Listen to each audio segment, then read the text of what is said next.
Welcome to Monday Mornings with Mark Hayford. Boom, boom, boom. Hey, wake up, baby. It's Monday. You know what I'm talking about. This is the #1 show on the internet for opening up that head of yours, getting your eyes alert, and opening up your mind to all the possibilities that are out there in the universe. We're bringing a new rock star every week. This is season 4 coming at you like a light bolt out of the clouds. I don't even know what I just said, but it doesn't matter because I have somebody on here who's going to blow your mind. He is now in his freshman year of college. But ladies and gentlemen, you are looking at a young man who went to 3.5 years of high school and has finished his high school football career as the number 5, uno, dos, cinco, tres, whatever, kicker in the entire nation. Put your hands together for Massimo Biscardi! Woo! Mas, what's up, man? How you doing? Been awesome. Thank you for having me. I'm sweating. That's it. We got to go. We're done. Hey, man, I want to thank you for taking the time, right? By the time this is airing, you are freshman in college, the whole thing. What a crazy story you have. Most people, they're dying to get out of high school or whatever it is. You only went for 3.5 years.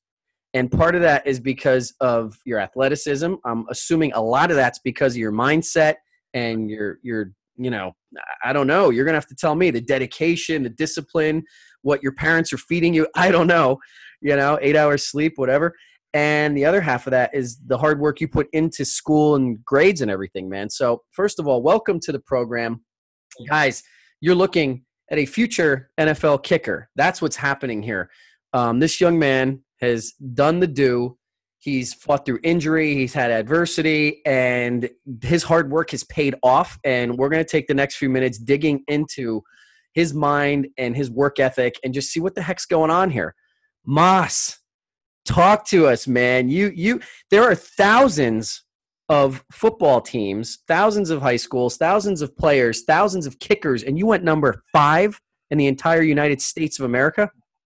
Yes. So, I take all that into consideration: hard work, discipline, like even sleep, like everything goes into play when you're trying to compete with. Hold on now. Even sleep? Yes, like sleep is just as important, especially when you're competing. You want to get your sleep so you're at your full potential. But so underrated. I love that you said that. Right. Because so many young people, they're getting 5 to maybe 6 hours a night. Because we can't put the phone down because we're on Insta, right? Speaking of, hey, you're on my Insta story right now. I'm with Moss. Hey, what up? All right. So too many young people, right? They're on the Insta story. They're playing Fortnite. They're on Snapchat. They're doing whatever they're doing. We get so sucked into whatever, and then you're getting 5, 6 hours sleep. What were you getting, when you were on your climb up the charts? I would definitely try to get 9 hours of sleep every time I would, the day before I kick. So, I'd be in bed early, even for practice or anything. I would be in bed. I'd eat a good meal before I wake up. You said 9 hours of sleep. Yeah, I like my sleep. So 9 hours I feel like I can get my full potential. I'm awake, I'm alert, and I just feel good at 9 hours. And but everyone's different, and you got to find out what works for you and what your body needs. And you have to take all that in consideration. Well, let me ask you something, because that takes a lot of discipline to shut yourself down. There are so many distractions. We are set up to fail today. We just are. There's a zillion things. These phones have become slaves. If you're talking to me, bzz, and I'm going to pick it up and I'm going to rudely look at it, and look at the next important thing or text or whatever. It's rude, and we just all do it. We're bred that way. How do you shut it down? How did you train yourself to go, okay, I need to perform. I'm done. That's a really good question. And that's a big thing with today is just everyone's so connected to their phones and disconnected from the whole universe, and they're just in their own world. And for me, I've always been an outdoors guy. I've always liked outdoors, and you really just have to find your passion and something that really drives you, and you won't really have that that distraction. You kind of just want to just focus and just keep going with it. Whenever I'm training, it helps me when I have a background music or something else that's just a little bit like just keeping me on track and just to keep me going, and like just shutting off my phone even too. Like, so I just don't hear anything and just focus on for that like 2 hours of training. I love it. So you have mentally conditioned yourself like so many. I mean, listen, we know I'm friends with some professional athletes, right? I mean, the physicality of it is one thing. By the way, this young man we're talking to, he's the size of a linebacker at the high school level. At least he was last time I seen him in person. So when we're thinking kicker, like we're talking athlete here, and athletes, they, it's so much of the body, but what you're alluding to here is it's the mental discipline. It's taking it serious like a job, like even down to the sleep hours that your body's requiring rest. Let me go here for a second. I want to pause the athletics. I want to talk about your education. How the heck did you, because your friends had to go till June whatever to graduate. You did the jailbreak, man. It was senior year. You were done in December down in, you went from Pennsylvania to where you went to Downingtown West High School in Chester County to Coastal down in the Carolinas. How'd that work? What happened? Well, it was kind of simple, but like it was definitely a sacrifice when deciding like to graduate early, since I had a couple offers my junior year, end of junior year, and they were all asking, a lot of them were asking me to graduate early, and it was a new thing. It never, like, no one really had done it at like Downingtown West, and I was the first one at Downingtown West to actually do that and graduate early, and they said it couldn't be done, but I was determined, and it was a sacrifice. But So what did that look like? What did you have to sacrifice? What did you have to do? well, I mean, your summer, obviously you have to do, so you're doing your senior year in 6 months, so you have to do classes throughout the summer and the fall, and you're doing double the workload. So you're filling in a whole year, like your whole senior year in 6 months, and you're setting yourself up to graduate by December 20th to go into college for your first semester in January. Now, okay, so somebody might say, great, so what? You got 6 months, ahead of time. Big deal. What's the importance of that, of for what you're looking to do, to finish in December of your senior year versus going the other 6 months? Why was that important? Well, it helps me educationally and like physically, like and mentally. Even like going in early to Coastal Carolina really like mentally prepared me for like how the practices are, how the lifting are. It prepares my body and like the soreness, and mentally, like I got to play in the spring game, so like playing in the spring game at Coastal like kind of set me up to be able to start hopefully this year. Wow. And also I get 22 credits before I'm even supposed to get into like originally like go into college. So That's fantastic.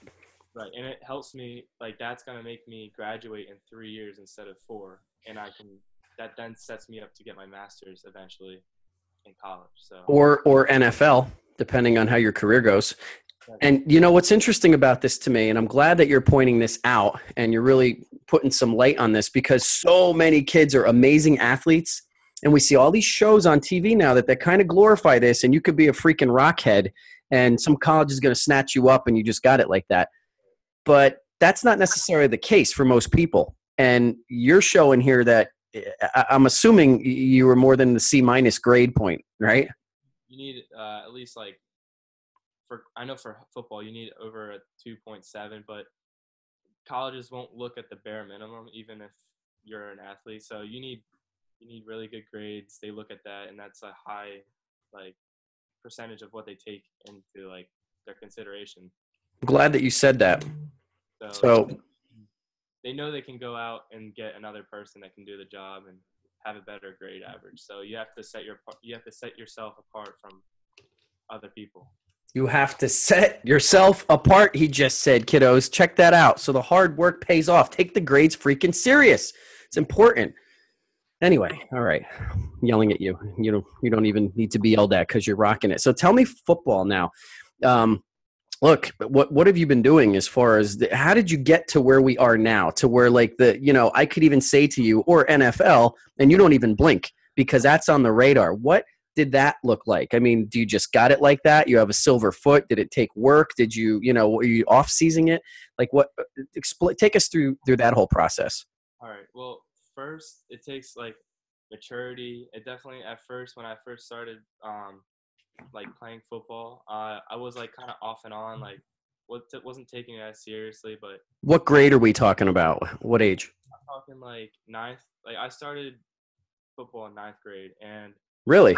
I wasn't really sure. Yeah, I wasn't really sure about it. Like I was playing soccer my whole life, and but my dad knew like I had the potential, and he pushed me and pushed me and pushed me. And by like my end of sophomore year, I was like really seeing results and with my training and stuff, and I just started taking it really seriously, even with like nutrition, everything. And He eats right too, ladies and gentlemen. The man has a diet. This is great. Okay, go ahead. it just takes a lot of discipline and just like being being on a schedule and a routine every week really helps you set yourself like to be successful. So am I hearing that you have weekly goals for yourself, which I guess if you are on purpose like you are, you're breaking that down to daily goals almost? Yeah, almost like I want to get better every day. So whatever I can do to get myself faster, stronger, whatever, every day is what makes me 1% better every day. So And hey, off season, tell us about that. Football ends, you guys are done. What are you doing? You hanging out, binge watching Netflix, or are you like getting at it or going to camps, or what's that look like? yeah, the grind never stops, obviously. So yeah, I mean, I've been to a bunch of national ranking camps, and that's what gets you noticed for colleges and stuff like that. So I went to Vegas like 5 times for these national ranking camps, and there's like 600 kickers there, and you kind of just have to show out, and like it's kind of last man standing kind of deal. So um, I've been in the finals every year and won like a bunch of times, like during the New Jersey camp, North Carolina camp. There's like a bunch of camps around the whole U.S. where you go and you just compete, and they're the top kickers in the nation that compete at these camps, and that's how you get ranked usually. This is what I'm talking about, right? Where you just said 600 kickers. So it's you and 599 other dudes. Somebody's got to come out on top. Somebody's going to be in that echelon there. But from what I'm hearing, it's the sleep schedule, it's the diet, it's the daily discipline, it's the goals. I mean, is this what it takes to really get to that next level? Yes, it really does. I mean, preparation is the biggest thing for success. And like when you're prepared, my dad stresses on this is when you're prepared, you're not stressed. You feel comfortable in your environment and like when you're competing. So I mean, just being prepared is. I think Tony Robbins said, he says, if you fail to prepare, you prepare to fail. So it sounds like you got yourself set up, man. So, okay, here we go. You've done all this. One last thing, because I'm going to wrap this up really quick here, but you had a major injury during the football season. You kind of broke, your leg. Wow. And then what happened? How did we go from your senior year of football breaking your leg? I mean, did you see your leg and your dream shattering, or what was that like? And how did you get back to where you're kicking in the spring? Yeah, so it was definitely stressful. It was only a hairline fracture in my fibula, which was the best break you could really have. Yeah, and I only have male pattern baldness, okay? I mean, you broke your leg. But the end all, you can't really do anything about it. And I'm just grateful to have coaches that really believe in me and see what I can do to just keep my scholarship, keep everything, and they told me literally just to get healthy. So that's exactly what I did. I just took it nice and easy. But once I got the boot off and everything, I just strengthened it, really just strengthening it and then just easing back into kicking and stuff. So I just took it nice and easy, and now it feels stronger than ever. And really? Wow. So maybe the time off did you some good, right? Yeah. Unbelievable. Okay, so here we go. We're in college now, right? And what are your goals? What are your dreams? Where are you looking to take this? Well, obviously the NFL is in the future, and that's a major goal of mine. And I mean, it's a major goal for every college kicker, So yeah, but does every college kicker get the 9 hours of sleep and have the diet and have the daily goals, which transcends into the weekly goals, which transcends in, I don't know, but maybe not. I mean, there's definitely some college kickers that don't have the discipline that a lot of other kickers do, you know. But I mean, I've trained with Brad Craddock, which is a former student from Matt Stover. I have like a bunch of influenced people who are helping me like train and teaching me the right ways on how to train, and that's gonna set me apart. And like my goals for college is just to be the best kicker in college. So like my first goal was to be the best kicker in high school, and I was the top kicker in the country. And then now it's just college, and then that will lead to maybe in the NFL. So. And I know you give back too. You've actually taken time with my son, Harrison, during the summer. You were there 15, 20 minutes early, just warming up and then teaching him how to do it at a young age over at Marsh Creek in Chester Springs. And so you definitely are about lifting up the others and the younger kids. I mean, taking the time to do this show is tremendous because you're going to reach so many across in and out of the nation. Wow, it's very intense what you have going on here as far as like how you just have so much calm, but there's so much going on. So it's very impressive here, and I think it goes back to your preparation, like you said. And I want to close the show. I want to get what your take is for the kids that are out there that are watching, for anyone who is thinking like, you know what? I've never played before, you know, I've done other things, or I'm coming, or I am a freshman. I'm not going to be able to go anywhere on the football team or anything like that. For these young minds that are watching you, or the ones that do have a goal or dream, or don't maybe think that it's possible for them to get to the next level. What do you want to say to the young kids that are out there watching? I mean, I never thought I'd be in this position, but it takes a passionate, like, whatever you're passionate in, you got to just go after it and just research and prepare yourself for any situation. And like, you really just have to work at it, and you just got to keep going with it and just stay determined, and don't let any like person change who you are. And you just gotta, it takes a lot of sacrifice, but it all pays off in the end. And trust me, it pays off. And like, you just want to keep going with it. And just being passionate about anything you have. It doesn't have to be football. It can be anything, drawing. It doesn't matter. Like, if you're the best at it and you just want to keep getting better at it, you can take it to the next level and just pursue it. I love it. Hey, guys, put down your phone, get out of the mall, and start working on you. It's fantastic. Maybe you'll be on the show talking about why you are the best at what you do. Mas, I want to thank you for taking the time, because you are a busy guy. You got to hit them college books. You got to stretch out that leg, right? But for everybody else watching, we're wrapping this up. Don't take these life lessons just to the lunchroom and then forget about it or turn it off on the school bus. I want you guys taking this throughout your day, throughout your week. Let it marinate. Go get better at what you're doing. If you don't know what it is that you want to do, go figure it out, baby. Life's a smorgasbord. You got to try it. How are you going to know what you like to eat if you don't feed yourself? So get out there, make something happen. We will see you guys next week with another young Jedi rock star warrior. In the meantime, get out there, slay the day. For Mas, for Mark, you guys are awesome. We'll be talking to you next week. Get out there, make it happen. Peace!